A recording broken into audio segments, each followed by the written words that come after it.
Sedulurku yang berbahagia, di balik bidang batu nisan Fatimah binti Maimun yang berangka tahun 475 Hijriah atau 495 Hijriah, terdapat petikan ayat Al-Quran surah Ar-Rahman ayat 55. Petikan ayat Al-Quran tersebut ditulis dengan huruf kufi. Menurut Hasan Mu'arif Ambari, dalam menemukan peradaban jejak arkeologis dan historis Islam Indonesia, petikan ayat Al-Quran tersebut memiliki korelasi kuat dengan aliran pembawa agama Islam awal di Indonesia. Dalam kajian epigrafis terhadap makam Fatimah binti Maimun, dapat ditelusuri jenis huruf kufi yang ditulis dan bahan batu nisan memiliki kesamaan dengan sebuah makam kuno di Pandurangga di wilayah Champa di Vietnam bagian selatan.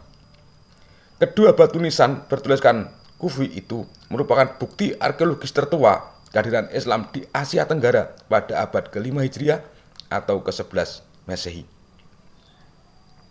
Sedulurku, angka tahun 475 Hijriah atau 495 Hijriah jika dikonversi dengan tahun Masehi bertepatan dengan tahun 1082 atau 1102 Masehi.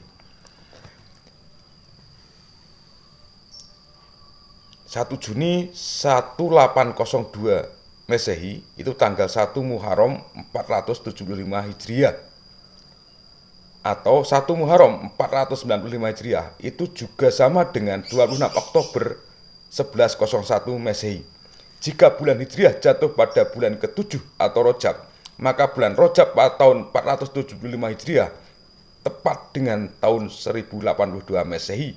Sedangkan bulan ke-7 pada tahun 495 Hijriah jatuh pada tahun 1101 Masehi.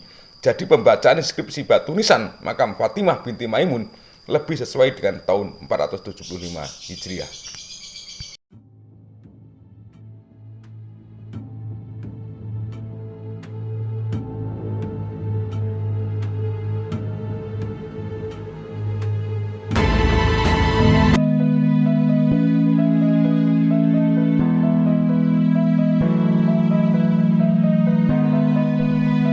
Sedulurku yang berbahagia, ditinjau dari aspek toponim, nama-nama dusun di sekitar makam Fatimah binti Maimun ini menunjukkan pada kekuasaan wilayah pada masa silam.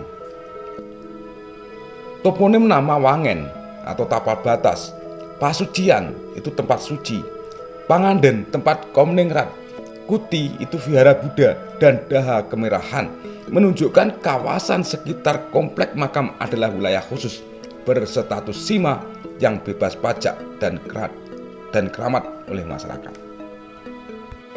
Kiranya akan lebih lengkap dalam kajian ini bila panjenengan menekan tombol subscribe bagi yang belum subscribe, dan bagi yang sudah subscribe jangan lupa like dan juga kasih komentar. Dan bila video ini panjenengan anggap bermanfaat, silahkan share atau bagikan kepada yang lain melalui akun media sosial yang panjenengan punyai. Sedulurku, pada inskripsi batu nisan makam Fatimah binti Maimun yang berangka tahun 475 Hijriah itu ini ada tulisan Allah Sodaqallahal Adim wa Rasulihi Al-Karim.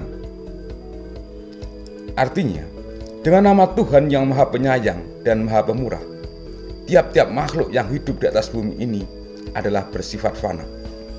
Tetapi wajah Tuhanmu yang bersemarak dan gemilang tetap kekal adanya.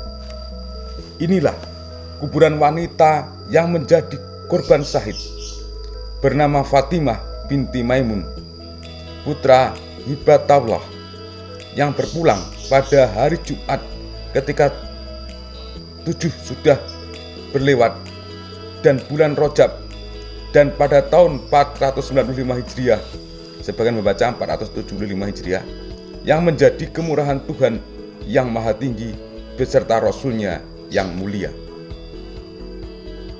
Monggo dilaras, difahami dengan sambil ngopi dan juga jagungan yang enak.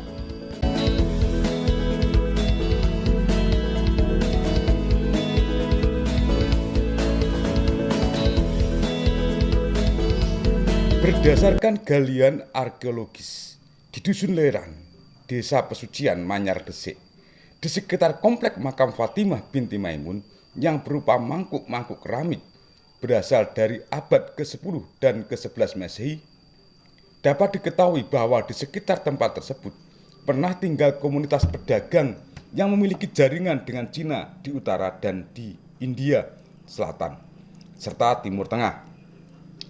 Pada laporan penelitian arkeologis di situs pesucian Kecamatan Manyar 1994-1996, Leran di masa lampau merupakan pemukiman perkotaan dan perdagangan. Di antara pemimpin yang ada pada waktu itu adalah Fatimah binti Maimun.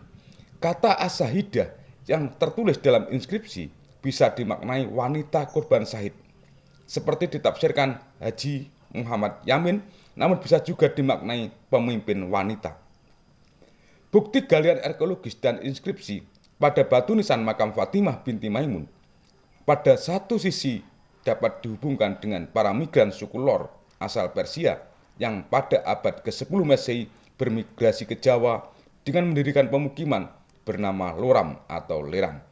Itu berarti Fatimah binti Maimun yang wafat pada hari Jumat bulan Rajab tahun 475 Hijriah atau 1082 Masehi itu bukanlah seorang wanita asing, wanita kelahiran setempat, keturunan pemukim-pemukim awal suku Lor yang tinggal di Loram dan Leran sejak abad ke-10 Masehi. Tidak jauh di sebelah tenggara Leran terdapat desa Roma yang menurut tradisi lisan nama desa tersebut berasal dari bermukimnya 5 orang Rum atau Persia di tempat tersebut pada masa silam.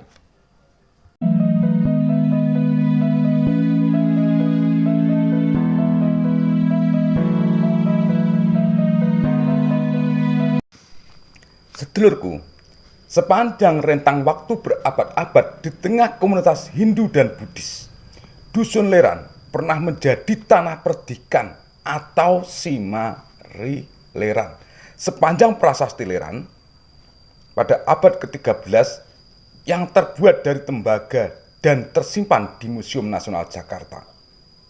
Menurut isi prasasti Leran, Simari Leran adalah tanah perdikan bebas pajak yang bagian penduduknya pedagang. Batasnya di sebelah timur berupa gerbang timur, di utara berbatasan dengan padang rumput yang disebut milik si Dukut. Di utaranya pula berbatasan dengan tambak si Bantawan. Lurus ke utara berbatasan dengan batu suci Tanda Sima di ujung Batwan. Di tempat suci bernama Batwan ini bersemayam arwah suci Rah yang Takuti. Berdasar bunyi prasasti Leran, di area sekitar makam Leran, di mana terdapat makam Fatimah binti Maimun, pada masa Singasari Majapahit pernah dijadikan daerah perdikan atau sima yang bebas pajak. Tetapi tidak jelas apa yang disebut Susuk Ribatwan, tempat suci Batwan yang dijadikan persemayaman arwah Rah yang Takuti. Sebab di Dusun Leran tidak ditemukan bekas reruntuhan candi. Oleh karena itu, sangat besar kemungkinan disebut Susuk Ribatwan itu adalah makam Fatimah binti Maimun yang identitas keislamannya pada abad ke-13 sudah kurang jelas.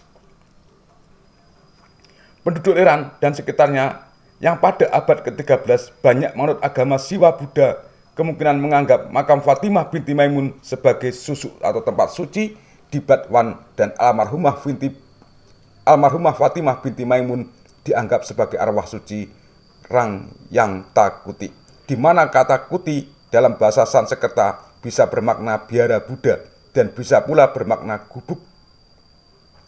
Di dalam naskah Buddhis berjudul Kunjara Karna, kuti dihubungkan dengan kata Dharma Kutika Kamulan Katyagan, yaitu makam suci persemayaman arwah yang mula-mula mendirikan pertapaan. Itu berarti di tanah perdikan Leran pernah hidup sekumpulan orang-orang di sebuah pertapaan yang menganggap makam Fatimah binti Maimun sebagai tempat suci.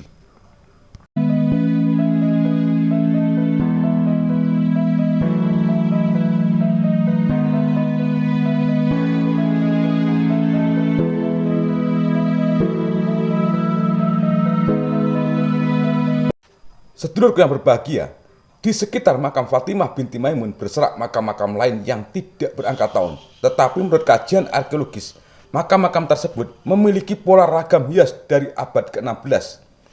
Jenis nisannya seperti yang ditemukan di Campa, berisi tulisan berupa doa-doa kepada Allah. Fatimi dalam Islam Camps to Malaysia menyatakan pendapat bahwa jenis tulisan kufi pada nisan di makam-makam sekitar makam Fatimah binti Maimun yang berisi doa kemungkinan dibuat seorang penganut Syiah. Hal itu didasarkan argumen bahwa saat itu Muslim yang datang ke Nusantara kebanyakan berasal dari Persia yang kemudian bermukim di timur jauh. Salah satu Muslim asal Persia yang datang ke Nusantara, lanjut Fatimi, adalah suku Lor dari Persia yang melakukan migrasi ke Nusantara pada abad ke-10 Masehi.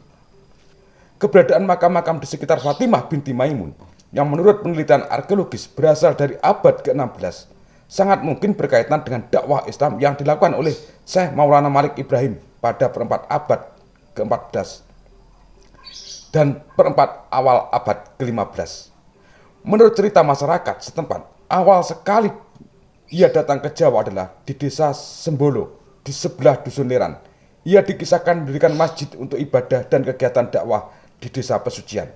Setelah membentuk komunitas muslim di Pesucian, Syekh Maulana Malik Ibrahim dikisahkan pindah ke desa Sawu di kota Gresik. Thomas Raffles dalam The History of Java mencatat cerita penduduk setempat yang menyatakan bahwa Syekh Maulana Malik Ibrahim adalah seorang pandita termasyhur berasal dari Arabia, keturunan Jenderal Abidin dan sepupu Raja Cermen, telah menetap bersama Mahomedans, orang-orang Islam lain di desa Leran di Jenggala. Kiranya makam-makam yang berasal dari abad ke-16 itu berhubungan dengan komunitas Islam yang dibentuk Syekh Maulana Malik Ibrahim di Leran pada perempat akhir abad ke-14. Dan tentunya mereka sangat memuliakan makam Fatimah binti Maimun yang dianggap sebagai makam muslimah yang lebih tua, sehingga mereka yang hidup pada abad ke-16 itu merasa bangga dimakamkan di area makam tua yang dikeramatkan tersebut.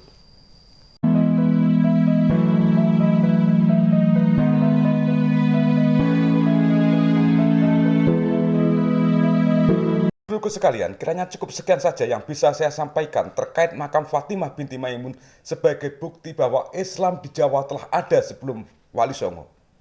Maka dukungan panjenengan untuk subscribe, like, dan komentar sangat mendukung eksistensinya dan berkembangnya dari channel Tenggarnesia. Bahwasanya kita akan memahami bagaimana sejarah Islam masuk ke wilayah Nusantara ini. Ada kurang dan ada lebih, saya mohon maaf yang sebesar-besarnya. Terima ungkapan onorino ono opo ono awan ono pangan. Salam budaya, salam rahayu, salam waras. Wassalamualaikum warahmatullahi wabarakatuh.